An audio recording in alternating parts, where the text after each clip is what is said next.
bem-vindos a mais um Connection Delight, o podcast da Florida Connection, que entrevista e bate papo com pessoas incríveis do nosso relacionamento, imigrantes, profissionais, parceiros, amigos. E hoje eu tenho aqui um convidado muito especial, mas antes, não se esqueça, gente, se inscrevam no nosso canal, aperta a campainha, vocês vão ter histórias inspiradoras. Todas as semanas, toda segunda-feira a gente lança um podcast novo. E fique ligado, tá bom? Então, voltando aqui nesse nosso dia, nessa nossa tarde que está começando agora, eu tenho um convidado que é aquela história, né? Começamos profissionalmente, viramos parceiros desde o início e hoje viramos amigos e temos muita história para contar. Nada mais, nada menos do que o Super Júlio Silva. Hello! Né? Muito bom, Muito né? bom, Da Cross Rô. Country. Ele vai falar um pouquinho mais. Isso, obrigado, Rô, obrigado. Para mim é uma honra estar aqui com você, é um prazer sempre. E estar participando, né, dessa nova Já nova versão. Quase um ano, sabia? Quase um ano. Podcast de vocês. Eu comecei aqui, o podcast quando eu fiz 25 anos de Estados Unidos. Ah, que legal. Isso foi em junho do ano passado, de 2024. Uhum. E eu falei, eu quero fazer uma coisa diferente agora, que é dar vida para essas histórias que eu vivo no dia a dia, Sim, né? Dar tantos anos com essas pessoas. E a gente tem uma história muito legal. Muito legal, né? E eu queria saber, assim, da onde você veio, Júlio? Bom, vamos lá. Eu sou o Júlio Silva, né? Eu sou de Belo Horizonte. Eu imigrei para os Estados Unidos em 1995. Eu vim naquela imigração raiz, sabe? Aquela imigração... Não se fala isso. Aquela imigração que não existia, né? Muito contato, a não ser se escrever uma cartinha para o Brasil. Ligação para o Brasil era caríssimo. A gente tinha que comprar aqueles cartãozinhos telefônicos para poder fazer. Existia uma lojinha brasileira, eu imigrei, a gente foi para Massachusetts, né? Meus irmãos, na verdade, vieram para os Estados Unidos na década de 80. Meu irmão mais velho veio em 86. Ele veio estudar engenharia, ou ele tinha, né, estava fazendo curso de engenharia. Vocês são quantos irmãos? Nós somos, eu mais 5, nós somos 6 total lá em casa, né? Uau. E eu sou do segundo relacionamento da minha mãe, então ela teve 5 filhos, aí depois veio eu, Rapa do Tacho, né? Meu irmão mais velho é 20 anos mais velho do que eu, né? Basicamente. E aí, então eles vieram na década de 80. E meu irmão veio, o mais velho ficou em 86, e aí veio, puxou meu outro irmão, minha outra irmã, aí veio minha irmã mais nova, e por último, né, vim pra cá menino, com 12 anos de idade, lá em 95, né? Foi morar com eles? Fui morar com as minhas irmãs, exato, né? E a minha mãe, a gente, né, eu era muito novo, então ela não deixava eu ficar, né? A gente veio, na verdade, em 93, aí eu estudei 4 meses aqui na 7ª série, escola americana. Aí depois eu voltei pro Brasil e depois de 2 anos a gente voltou em 95, né? Aí eu decidi ficar, que eu pulei a 8ª série, fui direto pro high school. Mineiro, de Belo Horizonte, é isso, é. E aí a gente veio, né, para cá. Meus irmãos já estavam aqui há 10 anos quando eu vim para os Estados Unidos em 95, né? Então eles já estavam meio que estabelecidos aqui. Mas foi aquela imigração raiz, que, tipo, a lojinha brasileira única que tinha na cidade lá, se quisesse assistir o Fantástico, você tinha que alugar a fita VHS de 3 meses atrás, né? Eu alugava as novelas. As novelas. Chegava no final de semana, assistia a semana inteira no final de semana. As fita cassete. Fita cassete, você alugava lá 9 fitas de 2 meses atrás, e assistia, devolvia. Então era isso, era aquele tempo, né? Então eu vim, comecei a estudar aqui, né, eu gostava muito, né, gostei muito da escola americana, né, entrei direto no high school e tal, então foi muito legal para mim aquela época, né, porque, né, eu vim para estudar, tudo aquela novidade, tudo era Boston. E o frio, hein? Cidade de Somerville, Massachusetts, né, uma das maiores colônias brasileiras que tem lá, perto de Framingham, né, Framingham é muito grande lá no sul, no norte dos Estados Unidos, então a gente ficou nessa região e lá estudei, aí formei high school e fui trabalhar de tudo, né? Eu comecei a trabalhar com 13 anos, logo quando eu cheguei aqui fui trabalhar numa sorveteria lá em Massachusetts, depois fui trabalhar numa padaria, empacotando pão, saía do high school, né? Estudava até 2h30 da tarde, aí ia empacotar pão 4 horas da tarde, 4 às 8 da noite, todo dia, né? Ganhava $100 por semana, nossa, ficava uma felicidade. E foi assim, eu vim de uma família, né, nunca cresci com pai, né, então não tive pai, mas eu cresci de uma família, né, simples, e eu falei, olha, eu preciso trabalhar, né, eu quero, né, um dia ter um sonho de vencer na vida, fazer alguma coisa, eu sei que eu preciso trabalhar. E foi essa a versão, porque quando minha mãe falou, olha, você quer ficar aí? Tem certeza? Você tem que ficar com seus irmãos, você vai ter que estudar e tal. Eu falei, eu quero ficar. Aí eu fiquei, minha mãe ficava aí, vinha e voltando, ela vinha 2, 3 vezes no ano, né? E eu fiquei, estudei meu high school todo aqui. E quando eu formei o high school, eu ainda estava naquele processo, ainda não tinha documento ainda, estava um visto, esperando um visto ser aprovado. A imigração naquela época era muito difícil, muito diferente, não tinha tantas opções né? como tem hoje, tudo e É. tal. E, né, então eu estava num processo, né, de visto através da família, só que estava demorando, né, muitos anos para poder sair, então eu não podia ir para o Brasil e tal. E de repente eu consegui meu em 2001, né, não de repente, né, 2001, aquela lei do trabalho de 2001. Eu trabalhava numa empresa na época que foi e me legalizou. Então, eu estava com os dois processos. Da empresa saiu muito mais rápido, que era, né, da lei do trabalho. Então, eu consegui me legalizar depois de 11 anos aqui nos Estados Unidos. Uau! Peguei meu green card em 2005, né? Nossa! Então, a gente ficou esse tempo todo sem ir no Brasil, sem poder visitar aquela coisa toda, né? Então, o pessoal acha que é fácil, né? Que não tem exato, dor. não tem dor, né? Então, tipo, poxa, eu passei das Isso aqui situações. é um imigrante raiz, O banco pessoal. ligava, falava, olha, a gente vai ter que fechar sua conta porque a gente viu que o seu número de social Não é bem não é esse. bom, exato. Então foi isso, que a comunidade brasileira no norte dos Estados Unidos, ela é bem aquela comunidade antiga, né, de 30 anos, 40 anos E o atrás, pessoal né? se ajuda. O pessoal se ajuda, acho que é uma comunidade muito, muito forte, né? Eu morei 20 anos lá, tem 10 anos que eu estou na Flórida, né? Então tenho 30 anos dos Estados Unidos, né? Mas a comunidade lá é muito forte, né? Então a gente, né, morou esse tempo todo lá, morei até 2014 em Boston, e depois mudei aqui para Flórida, né? Mas assim, nesse período todo lá foi essa vida de imigrante mesmo, né? né? É diferente. Às vezes a gente atende hoje muito cliente que vem de fora e já vem, né, comprando casa, né, profissional e tal, mas a imigração do pessoal lá atrás era muito pessoal que vinha mesmo para trabalhar, né, tivesse trabalho de limpeza, restaurantes, construção, né, claro que aqui também tem, né, Tem. mas lá foi muito forte isso, o norte ali dos Estados Unidos, ali, a região com as comunidades, né, tudo, mas, né, Você gosta foi mais muito de lá ou legal. daqui?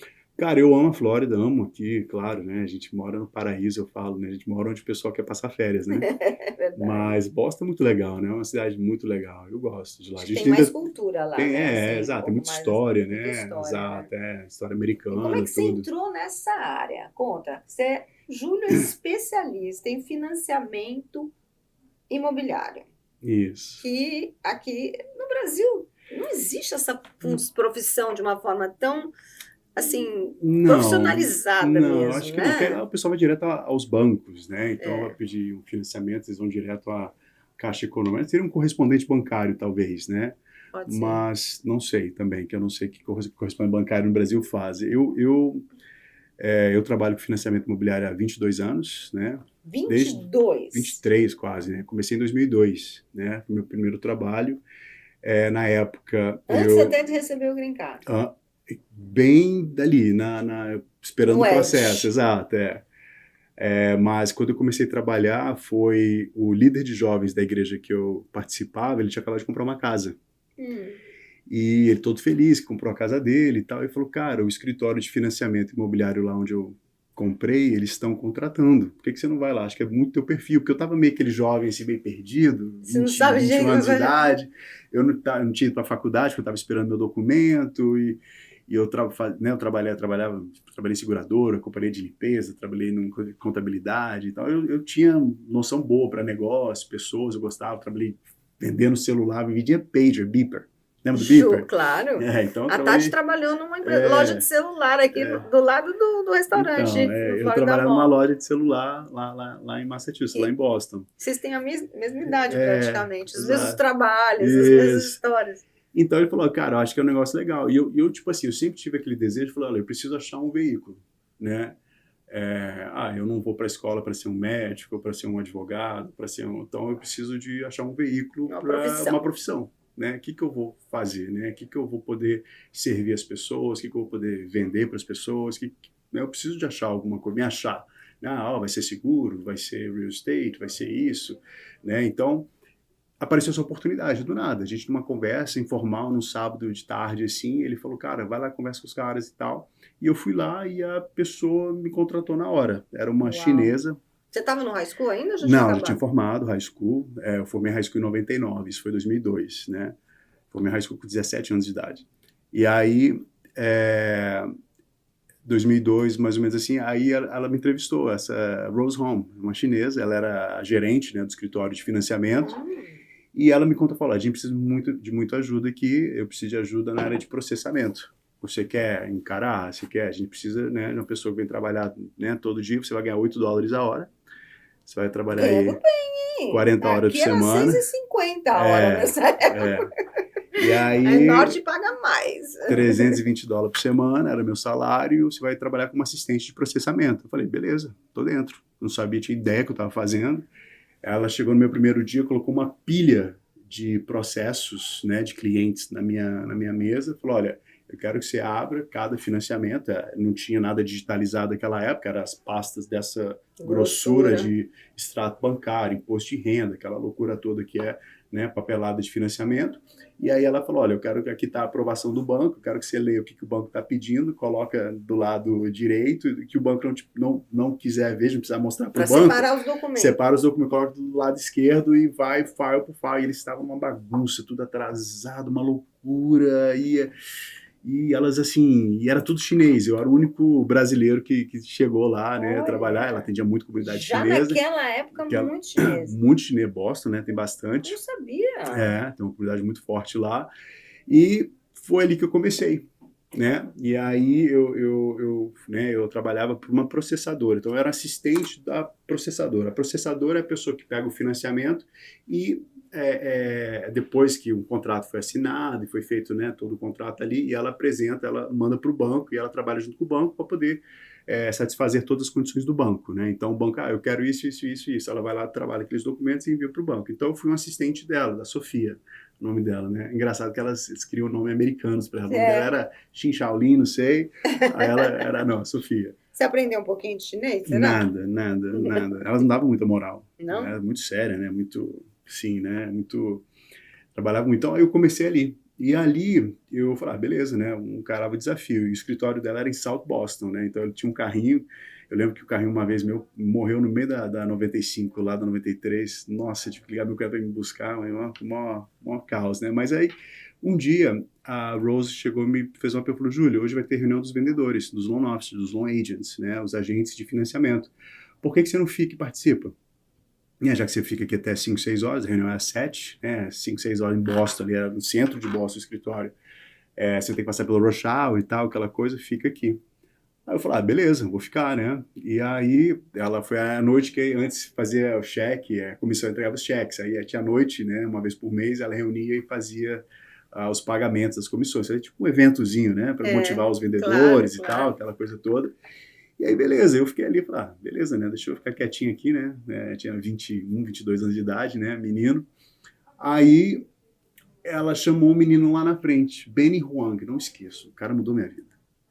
Ele falou, Benny, vem cá, você... E ele era chinês também. Ele é chinês, tinha 26 anos, e ele recebeu um cheque, uma comissão de $5.200.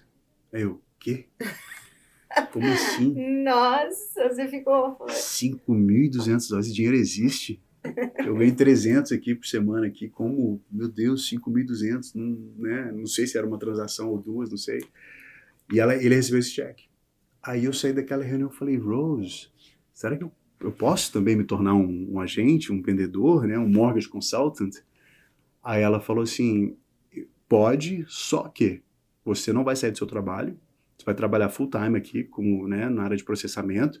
E se você quiser vender, você vai vender das 6 até a hora que você quiser. Entendeu? Você topa? Eu falei, topo. Você me ensina? Ela falou, ensino. E aí ela fez um cartãozinho para mim. Aquela época não precisava de licença. Ela fez um cartãozinho para mim, escrito assim, ó, Júlio Silva, Mortgage Consultant. Olha! E eu peguei aquele cartãozinho e fui igual um doido. Fui distribuir cartãozinho nas lojinhas brasileiras, nas igrejas e tal. Até que um dia eu estava numa igreja e na cantina, né, depois do final, conversando com uma pessoa lá. Isso foi, né, acho que um mês depois, talvez, disso daí. E a pessoa falou, Júlio, eu quero comprar uma casa, você me ajuda? Eu, claro, lógico que eu te ajudo. Que legal. E eu não sabia nada, né? Só que eu falei, eu tinha uma listinha de documentos, tinha uma noção do que eu precisava coletar. Aí falou, vamos lá em casa? Foi 9 horas da noite na casa do cliente, porque não ia mandar nada por e-mail, nada, né? Então era muito papel. Aí eu fui na casa do cliente, 9 horas da noite, Ajudou a separar os documentos. peguei os documentos dele, peguei o Nossa. extrato bancário, imposto de renda, tudo tal, levei pro escritório no outro dia e falei, Rose, e agora? Me ajuda, help me, né? Aí ela falou, ok, faz cópia de tudo primeiro, coloca ali, guarda, para você poder devolver pro cliente e eu vou te ajudar. E aquele foi meu primeiro cliente. E aí eu lembro, acho que eu ganhei $1.300 de comissão naquele Nossa. financiamento. Ah, já fiquei, Você é o que eu ganhei no mês. você Que eu sentiu ganhava $1.200 por rica. mês. Eu ganhei numa transação. E aí eu falei, meu Deus do céu. Eu falei, é isso, esse é o veículo, é isso que eu vou fazer, que vai mudar minha vida, que eu vou crescer, que eu vou, né, prosperar, que eu vou poder me dedicar, aprender e poder servir. E eu fui um dos, não vou falar talvez o primeiro lá na comunidade brasileira, mas um dos primeiros a trabalhar com isso lá. E cresci, né? Eu, em 9 meses, depois desse primeiro dia, eu tinha feito lá $100.000 de comissão, com 23 anos de idade. Imagina, menino ganha esse dinheiro todo, nunca tinha ganhado dinheiro na vida, vim de família pobre. E você tem nunca... contato com essa senhora ainda? Ela faleceu, mas o filho dela, de vez em quando, Brandon, a gente troca ideia no Facebook. E a família continuou no negócio? Acho que ele sim, mas ela trabalhava para um banco que chamava National Lending, que era, né, o CEO era Vietnã, asiático, né? E ela era a pessoa, né, de Boston, né, que tinha, né, todos os escritórios ali, e eu comecei a trabalhar para ela. E aí eu cheguei em uma promoção, um nível, que ela falou, agora você pode se tornar um sales leader, você pode montar uma equipe, né, para trabalhar debaixo de você. Eu fui e convidei meus amigos, Márcio Valadão, trabalhava em restaurante, convidei ele, Márcio, cara, eu tô ganhando dinheiro, vem cá, vou te ensinar. Trouxe o Márcio, trouxe 5 dos meus amigos mais próximos da época, mudei a vida deles, eles mudaram de vida, e aí eu cresci. Eu, em 3 anos, a gente tinha quase 300 agentes debaixo de mim, eu fui dar palestra em Las Vegas, pro banco. Jura? Dava autógrafo lá, moleque prodígio, 23, 24 anos, ganhando aquele Nossa, a dinheiro todo história é crescendo. antiga, né? Essa experiência exato. é muito grande. Então foi muito legal. Então, tipo assim, foi bem na época do boom do mercado imobiliário lá, naquela época lá, por causa, né, depois de 2001, que teve o bust lá do .com, aí os juros caiu. Eu lembro quando a gente começava a trabalhar com financiamento naquela época, os juros era 7, 8%. O pessoal reclamando hoje que o juros está alto. Já era isso. Já, e o povo, a gente vendia muito isso aí, exato. Também, E aí eu lembro um dia, no escritório lá, chegou um fax. Era fax, galera. Vocês sabem o que é isso? Geração aí, Z, aí, ó, Google Fax Machine, o que é? Aí chegou um fax. Ó, juros agora tá 6,99. Ali que a gente, né, celebrou. Juros abaixo de 7 e tal. E aí a gente, né, começou a vender bastante e tal. Aquela época do subprime também, né, a crise de 2008, a gente tava no auge, né, crescemos muito. E aí, como é que foi naquela época para você? Foi um pesadelo. Foi um pesadelo. Você tava lá em cima e... No topo do mundo. Acho que eu tinha uns 8, 10 escritórios que tinha equipe minha trabalhando. Eu ganhava comissão em cima de todos os meus agentes. E de repente o mercado quebra. Crash. Caos. Tivemos que fechar todos os escritórios. Todo o time se dispersou. A gente não conseguia fechar, não. Pra você ter ideia, eu fiz um close, cliente meu, refinance cash out. O cliente ia tirar $50.000 da casa dele de equity para poder pagar o casamento da filha. A gente fez o processo todo, long clear to close. O banco mandou os documentos do closing package para o advogado. O cliente assinou. Depois que o cliente assinou, o advogado recebeu uma mensagem que Massachusetts é attorney state, né, title company, é advogado, né, é law office que fecha mortgage, closing, real estate closings. We're not going to fund anymore. Os investors pull all the money. Vamos falar português, né? Não vou mais pagar esse empréstimo, não vou mais fazer esse empréstimo. Os investidores tomaram todo o dinheiro, tiraram o dinheiro de estar disponível, né, não iam mais emprestar. E foi isso que aconteceu em 2008. Mais de 250 bancos fecharam, a gente não conseguia ir para o mercado, a gente não conseguia fechar. Foi um caos. Eu vivi esse ano, quase um ano e meio, de aluguel.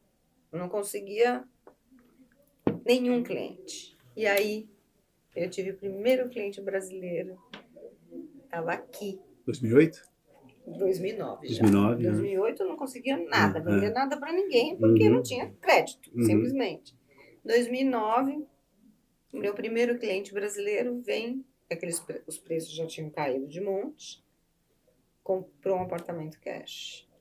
E foi assim que eu falei, tá aí um mercado. Aí um falou pro outro, quando eu fui Não, ver, quem, aquela ocasião eu já ia pro Brasil quem vender tinha cash apartamentos. naquela Mas época eram os virou, estrangeiros. Ou ficou rei. brasileiros, americanos eram poucos. Sim, Eu entrei nesse mercado de investidor e de estrangeiro por causa da crise. por causa da crise. Que legal. E você sabe que o Wilson foi meu primeiro, não foi o primeiro, mas foi um dos meus brokers. Ah, que legal. Legal. E aí, assim, a gente começou. Então a gente passou por tudo aquilo, né? Então, tipo assim, eu tive aquele crescimento, né? Comecei, né? Aquele aprendizado, aquele primeiro 1 ano, 2 anos, depois eu tive uma ascensão muito grande, muito forte, né? Tipo, né? Eu dava reunião toda semana para mais de 100 agentes, né? Treinamento. Então, e de repente o crash. Então você sobe aquela, né? Aquela coisa. Sim. Então, cara, foi Você terrível. chegou a fazer outra coisa ou você persistiu? Não, persistimos um tempo, tudo, a gente né, tentou até, assim, chegar e falar, não dá mais, né? Aí, como eu falei, cada agente, um foi trabalhar para banco, outro foi trabalhar para outra empresa, outro foi trabalhar para outro negócio e tal, e o pessoal, né, teve toda aquele êxodo, né, de pessoas, pessoal, cada um foi fazer o que precisava vender, né, precisava, né, colocar leite na mesa de casa, e eu muito ali, eu não acreditando, poxa, né, que, né, pô, o sonho acabou, né, meu Deus do céu, eu lutei tanto, trabalhei tanto, dei meu sangue aqui por esse tempo todo, esses anos todos aqui, né, querendo ou não, foi 5, 6 anos da minha vida ali, né, lutando aquilo ali, crescemos muito rápido, e aí beleza, aconteceu o que aconteceu, aí a gente fui tentar várias coisas, dei só cabeçada, né, de abrir loja em shopping, meu irmão tinha uma loja no shopping, aí eu achava, vou copiar o negócio do meu irmão, falar, faz assim, assim, assado, eu fui pro outro shopping, a dele bombava de vender, a minha não vendia nada, nossa, aí perdi dinheiro ali, aí fomos fazer flip de casa, lá era muito comum a gente fazer condo conversion, a gente pegava uma multifamily lá de 3 unidades, convertia tudo em condomínio. Foi muito aqui também. E aí os bancos, a gente não faz mais condo conversion, aí perdia dinheiro, então, assim, tudo que tentava, um pouco de dinheiro que ainda tinha sobrando. Quanto tempo durou esse seu pesadelo?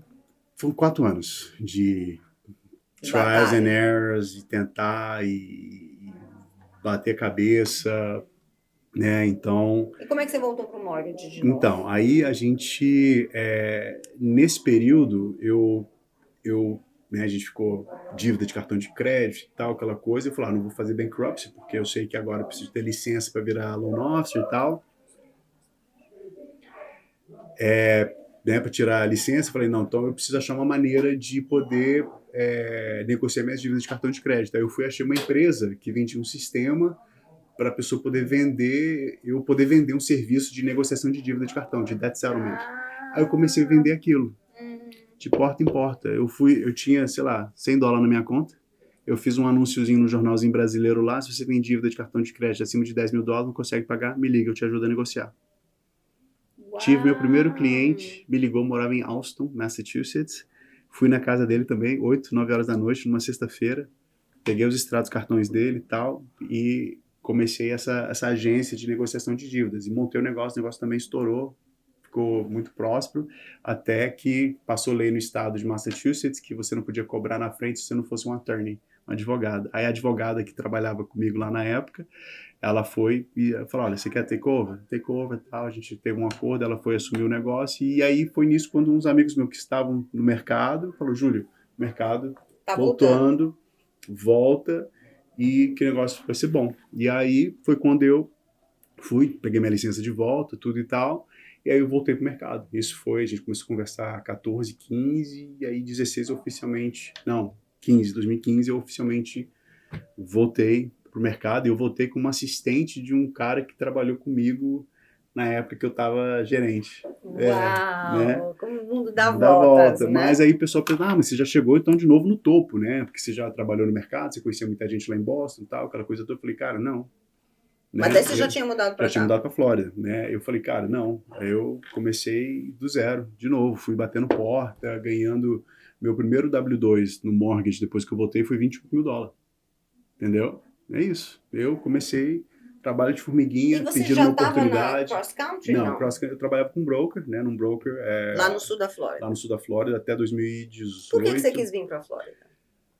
Eu tinha terminado um relacionamento em Boston, aí tinha uns amigos que tinham mudado pra Flórida, aí eu falei, cara, eu vou Começar a vida nova. começar a vida nova, um ar novo. Meus dois irmãos já tinham vindo pra cá, eu falei, eu vou também, entendeu? Então eu falei, olha, cansei do frio aqui, eu vou tentar lá. E aí, pô, amei, né? Gostei muito, morei 1 ano e meio aqui em Orlando, morava em downtown. Nem sabia que você tinha morado em Morei 1 ano e Orlando. meio aqui em downtown, só que meus amigos tudo era lá do sul. E eu não tinha amizade aqui, né? E aí eu falei, então eu vou lá pro sul, porque toda vez que eu queria sair, fazer alguma coisa, eu tinha que ir lá pro sul. Aí foi quando eu comecei a namorar a Letícia, aí os primos dela estavam lá e tal, né? Aí foi quando as coisas começaram a se acertar na minha vida. Aí quando eu voltei pro business, eu voltei assim, né? Começando do zero de novo, né? Tentando ganhar relacionamentos, porque o nosso negócio é feito sobre relacionamentos, né? Eu sempre falo com a minha equipe hoje, a gente não é um transactional business, a gente é um relational business, né? É A gente é um verdade. business de relacionamentos. Então, você tem que criar relacionamentos, né? Por que uma pessoa vai referir você, né? Porque você é bonitinho? Não, porque você sabe o que você faz, você é sério, você, né, E você leva o seu desenvolveu negócio bom. realmente Você tem uma confiança e mostrou o trabalho Exato, correto, então né? eu comecei do zero ali, batendo porta, né, pedindo uma oportunidade para as pessoas e tudo e tal. E você sempre se baseou aí na comunidade brasileira lá no Uhum, norte, aqui uhum. também. Quando que você deu esse salto para o mercado internacional como eu? Na Então, mesma época não foi um pouquinho foi um depois. pouquinho depois. Eu acho que quando foi, ok, boa.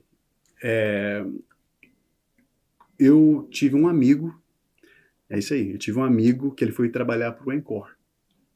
Ele foi trabalhar para o Encore Reunion, né, De vendedor. de vendedor Quem do era? Encore, o Davi. Não sei, eu sempre trabalhei com a Dawn lá. Então, aí ele me apresentou o pessoal lá do Encore e tal. E eu fiquei muito amigo dos vendedores todos lá e tal. E ali começou a aparecer muito Estrangeiro. estrangeiro. Pessoas olhando de comprar casa de férias. Foi em 2016, eu acho. Casa de férias e tal, aquela coisa toda. E eu falei, poxa, tem um nicho aqui, né? Eu vou me dedicar aqui. Até o pessoal que trabalhava comigo no broker que eu tava na época, cara, você é doido. Tem que focar no convencional, no FHA, né? Eu falei, não, eu gostei de trabalhar com investidor internacional, então vou começar a dedicar bastante tempo, né, com eles aqui, conhecer o produto, porque eu acho que o loan officer bom, o agente de financiamento bom, ele tem que conhecer muito bem o produto dele, né, saber as regras, saber o que ele vende, o que pode, o que não pode. Então eu falei, eu vou me especializar nisso, né? Então tá todo mundo focado aqui, deixa eu, né, pagar um preço, deixa, né, aprender um pouco, demorar um pouco mais, que não é para qualquer um, para poder crescer, né? Porque o convencional a gente faz assim, né? Toda hora a gente, né? Mercado local, o mercado de fora demora um pouco mais, mas foi onde eu foquei nisso aí. Então, e aí eu consegui entrar como preferred lender do Encore lá. E lá que foi abrindo portas com vários corretores, conhecendo, tal, e pá, que aí onde eu, né, basicamente conheci bastante gente que eu conheço hoje, a gente trabalha hoje. Hoje, aí eu fiz essa transição do broker para cross country, né? Eu entrei para cross country em 2018.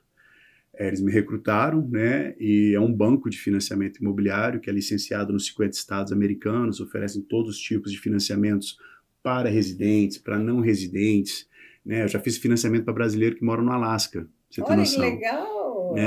Alguém me ligou um dia, Júlio, me indicaram você, eu estou mudando para o Alasca, você consegue me ajudar? Eu falei, cara, consigo. Uau! Lá então, a cross country está lá. Tem licença lá também, né? A gente tem um programa muito legal, porque assim, o banco tem que ter licença nos estados e os loan officers que quer trabalhar aquele estado, eu tenho que ter a licença individual de cada estado, né? Sim. Só que os estados que eu não tenho licença individual, você tem o pessoal a gente tem o pessoal do corporativo que a gente pode fazer o financiamento. A gente ganha 0,5%, né? 0,50% de um financiamento desse, mas... né? Mas é importante, referral, igual exato, a gente também. Exato. Nós também não podemos vender em Nova York, outros estados, mas a gente tem os parceiros e a gente ganha uma partinha aí. Então, o bom da CrossCountry foi isso, porque era um banco que estava crescendo, era um banco que tinha acesso a 50 estados, tinha a possibilidade, é um banco muito empreendedor, né? Então, você pode crescer, montar equipes, montar escritório. Então, tanto que a gente tem uma equipe de escritório hoje em Boston lá, eu tenho talvez umas 20 pessoas lá em Boston que trabalham lá naquele mercado lá. A gente tem aqui talvez umas 15 a 20 aqui também na Flórida. É maior lá então ainda? Acho que é meio a meio, né? Mas o time lá está crescendo bastante também, entendeu? Então eu tenho muito acesso lá também, né? Eu trabalhei Você lá morou lá muito tempo. muito tempo, contato, Então né? a gente tem, né, esse grupo bom e a Cross Country ela permitiu tudo isso. A gente começou eu, o Márcio e o Thiago, né, que não está mais com a gente hoje, mas a gente começou nós três. Hoje a gente tem um grupo de quase 40 pessoas, né? Se não, já bateu 40. Mas nesse meio todo foi isso. E eu me especializando cada vez mais, buscando, né, soluções para nossos clientes internacionais. E, né, tanto que saiu, né? Eu até falei hoje na reunião que fiquei o número 1 agente de financiamento imobiliário no estado da Flórida, de financiamentos não tradicionais de todos os agentes que são licenciados na Flórida. Financiamentos não tradicionais são os que a gente Os mais estrangeiros, faz. exato, exatamente. Muito Então, bom. né, a gente teve essa história, né, de altos e baixos, recomeços, né? Acho que a vida é isso. Acho que a gente só não vence quem desiste, É né? isso aí. Qual foi o caso assim mais peculiar que passou na sua mão de financiamento para estrangeiro?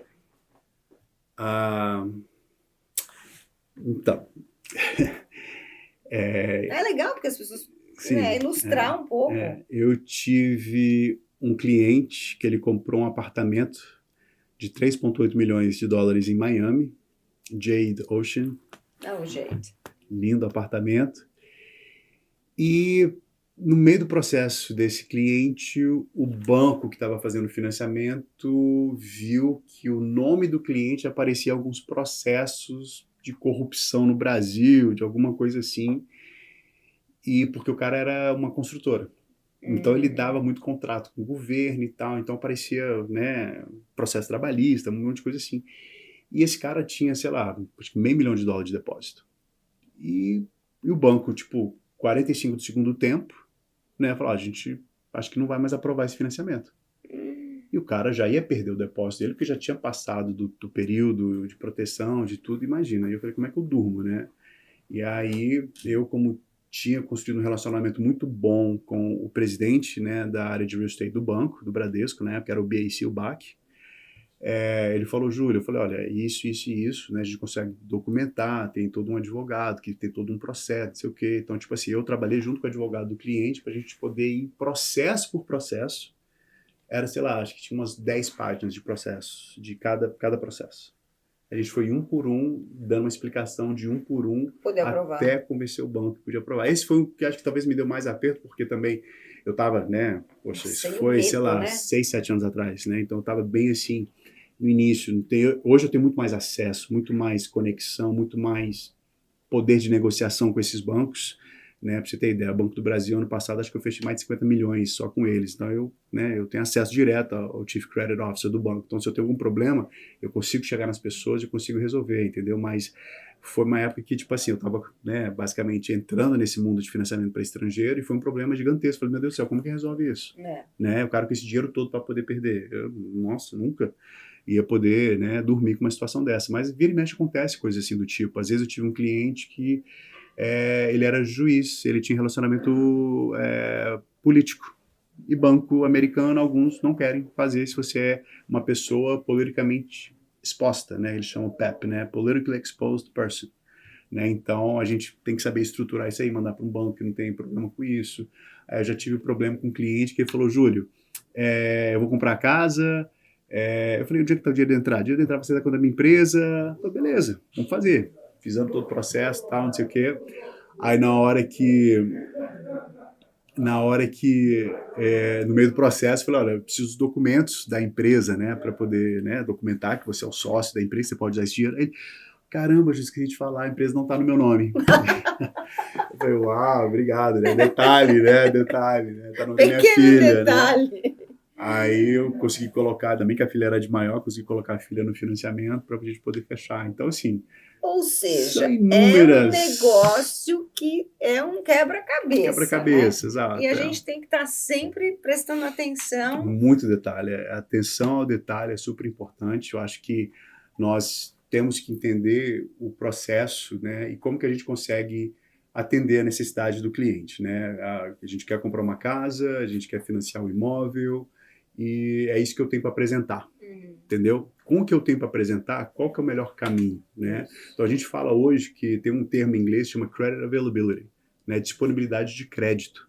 Disponibilidade de crédito hoje está alta. Por quê? Nós temos vários produtos de financiamento imobiliário, várias opções, várias maneiras, né, da gente poder atender um cliente hoje. Vamos supor, o estrangeiro. A gente consegue fazer um financiamento para o estrangeiro com comprovação de renda, sem comprovação de renda e usando dinheiro que ele tem em conta. Se ele tem um patrimônio alto líquido em conta, a gente consegue aprovar ele usando os ativos dele em conta, né? Então, existem maneiras que a gente consegue fazer para poder qualificar um cliente. Enfim, importante o pessoal entender que nós temos 1 milhão de 1 milhão de programas possibilidades. possíveis. Mas tem uma pergunta, eu vou aproveitar, nós estamos agora em abril de 2025, Isso. né? Então, está todo mundo agora apreensivo. Exato. Né? Por causa da política, por causa do presidente, por causa dos juros, por causa de guerra, por causa disso e de aquilo.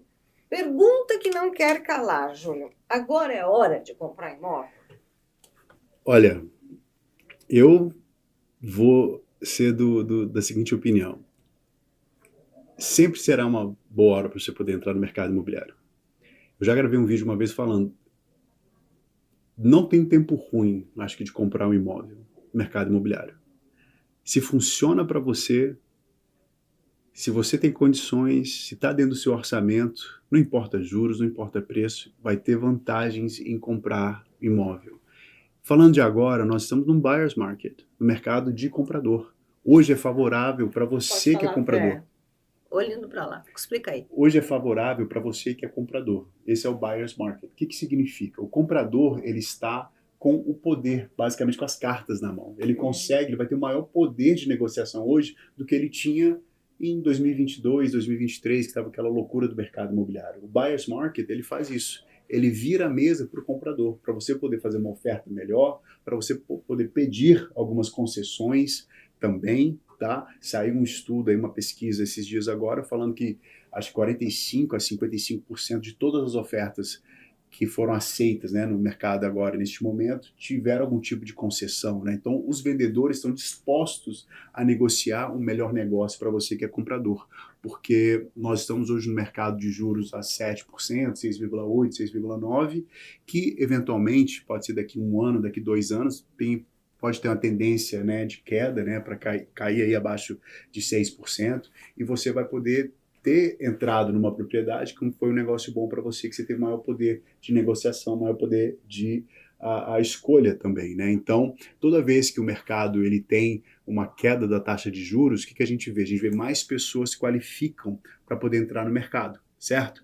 E isso faz com que a competição aumente. Então, quando a competição ela aumenta, né, no mercado, vai ser mais difícil para você conseguir que a sua oferta seja aceita, vai ser mais difícil você negociar qualquer coisa, você pedir algum tipo de concessão e provavelmente vai ter que pagar um pouco mais caro naquele imóvel. Eu tive cliente em 2022 que pagou $300 mil over asking price numa casa em Parkland, porque ele queria aquela propriedade e ele estava bidding ali, né, competindo com 10, 12 pessoas. Vamos explicar, porque a gente está falando bidding, overpriced. Coloca aí, editor, a tradução aqui embaixo desses termos aí. Então, mas o bidding é isso, é a competição de ofertas, né? Várias pessoas fazendo uma oferta naquela propriedade. Porque a gente vive um mercado que é cíclico. Agora nós temos uma quantidade de imóveis à venda maior do que tinha no ano passado ou no ano retrasado. A gente tem um inventário maior, a gente tem mais imóveis disponíveis, então, por isso que o Júlio estava explicando, nós estamos num mercado comprador. Isso. O poder de barganha do comprador é maior agora do que era há 1 ano atrás, ou 2 anos atrás, que nós tínhamos pouco inventário e muita gente querendo comprar. Ou seja, é cíclico. Sim. Você que viveu 2008 como eu, não se compara o que a gente viveu naquela ocasião. Não dá para comparar. Então, o mercado é ainda fantástico. Não, maravilhoso. Não faz sentido nenhum uma pessoa que tem condições de comprar, se ela tem, né, renda e ela consegue, se ela está pagando aluguel e ela consegue, né, ela tem um trabalho que é estável, ela tem renda e ela consegue. Locais, é local, exato. Porque a gente falou dos estrangeiros, mas investidor. Os programas que eu conheci não, para estrangeiro hoje, né? Para o estrangeiro sempre é bom, você vai dolarizar seu patrimônio, você vai diversificar seu investimento, você vai investir num país que tem um poder absurdo de recuperação e de estabilidade, de transparência, que é fantástico. Mas agora, falando das disponibilidades de produtos de financiamento para locais, é uma loucura. É loucura. Então, assim, eu acho que se a pessoa ela tem uma estabilidade financeira e ela consegue encaixar no orçamento dela, né, um financiamento hoje, não faz sentido nenhum ela guardar, ela esperar nada. Até porque os aluguéis estão caríssimos. Exato. E outra, o custo da espera. Né? É. Aquela casa que eu tive um cliente que ele queria comprar uma casa em 2018, estava 400 mil, não, vou esperar o preço cair.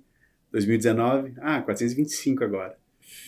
2020, 430, 440. 2021 foi para 550. Então, tipo, é o custo, é o preço da espera, né? Então, vale a pena? Não. Então, acho que assim, mercado imobiliário, a gente nunca vai conseguir acertar preço baixo, juros baixos. Nunca. Você nunca vai conseguir o timing perfeito. Não existe isso. Né? É uma combinação de coisas, entendeu? Então, acho que assim, qual é a oportunidade para você? Faz sentido para você hoje? Se faz, o que eu falo no meu clientes? Cara, a tendência é melhorar. Segura firme 2, 3 anos. Se você consegue estar aqui nessa posição hoje, daqui 2, 3 anos a tendência talvez juros melhorar. Entendeu? Você ter uma redução, você poder, né, ter uma redução na sua prestação, você melhorar a sua situação. Então, assim, eu acho que sempre, se tiver dentro do seu orçamento, né, da sua oportunidade, da sua possibilidade, né, de condições ali do seu orçamento familiar, acho que vale a pena você comprar, sim, tá?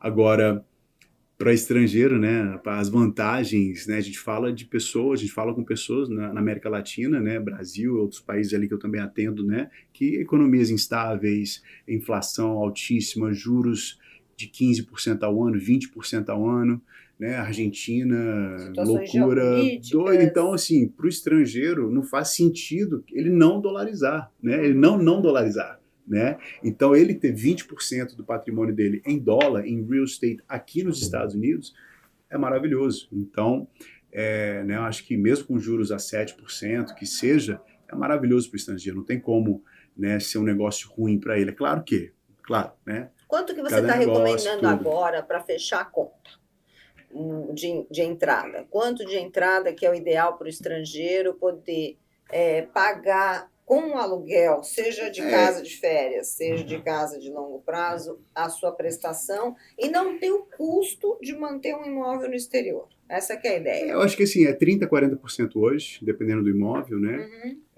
Acho que é um número. Olha entendeu? Aí, pessoal, 30%, 40% de entrada. Você faz um financiamento nos Estados Unidos de até 30 anos. Até 30 anos. Até 30 anos. Isso. Com a possibilidade de um refinanciamento no futuro, quando os juros baixar, certo? Isso. E com esse valor de entrada, você praticamente empata e você não tem que ficar mandando dinheiro para cobrir as suas despesas mensais. Exatamente. E isso, eu estou falando isso porque, assim, eu estou há tanto tempo nesse mercado que eu já vi isso acontecer. Eu já vi épocas em que tinha que mandar dinheiro para cá, porque não estava cobrindo. Tive momentos que você dá uma entrada maior e cobre as suas despesas, ou até uma menor e cobre as suas despesas, já passou.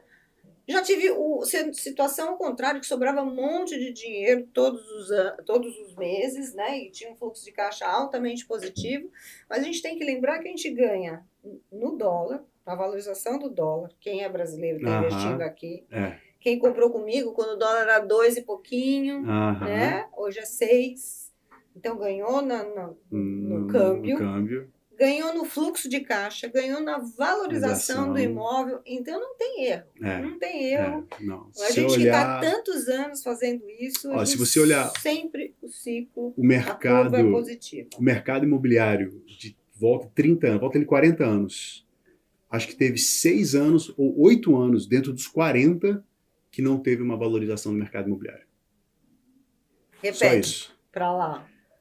Eu vou te mandar o gráfico, eu tenho Manda que a gente coloca, viu, Felipe? Tem um gráfico que mostra, né, dos últimos 40 anos, acho que desde 1970. De 1970 ou 71 até o dia de hoje, nesses anos recentes, acho que teve 6 ou 8 anos que o mercado imobiliário ele não fechou em alta. Entendeu?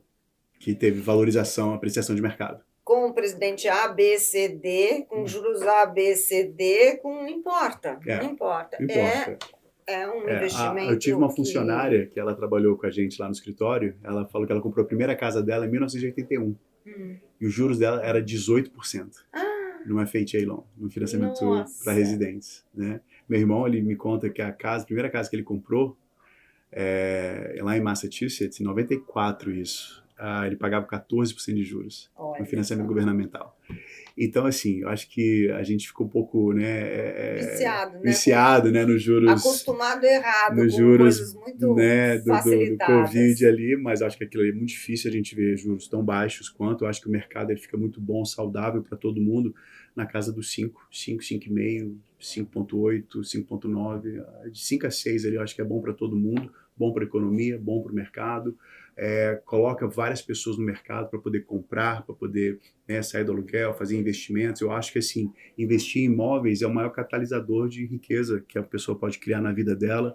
Se ela nunca criou um patrimônio, se ela não veio de família rica, eu acho que a melhor maneira dela criar um patrimônio é investindo em imóveis, comprando a sua primeira casa. E a sua primeira casa é o veículo que vai, né, talvez transformar a sua vida, gerar um patrimônio para você que outra hora você não tinha. Porque você paga aluguel, você está pagando 100% de juros, 100%, né, do imóvel de outra pessoa, mas quando você compra a sua casa, eu tive com a Letícia, nós fomos passar um fim de semana em Naples.